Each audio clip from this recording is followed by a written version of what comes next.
Let's take a look at this example. This time we're supposed to find unknown currents. So we have to find IS and we're supposed to find I2. Okay, so we're supposed to use Kirchhoff current law, KCL. Okay, I source. I source is nothing else, just the sum of these two currents, because these two currents are going to meet at this node and they're going to create IS. So I can say that IS is equal IR1 plus IR23. Why I call this IR23? Because these two currents are going to create this one. Okay, so this is my IR23.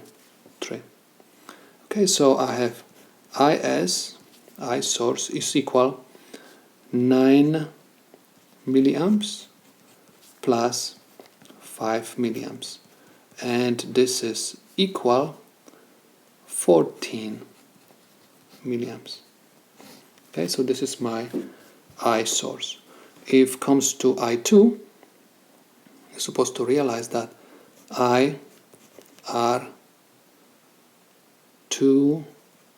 is equal IR2 plus IR3. Okay, so in order to find IR2, I'm supposed to move IR3 to the other side.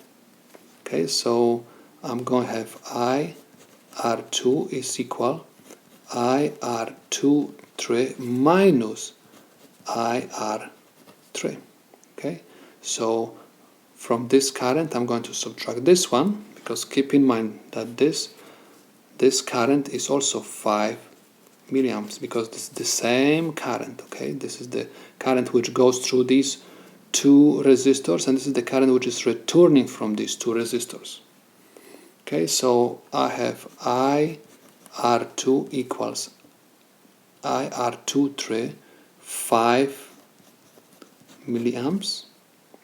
Okay, 5 milliamps minus 3 milliamps is equal 2 milliamps. So my current which goes through resistor R2 has the value of 2 milliamps. Okay, and these are the solutions to my problem.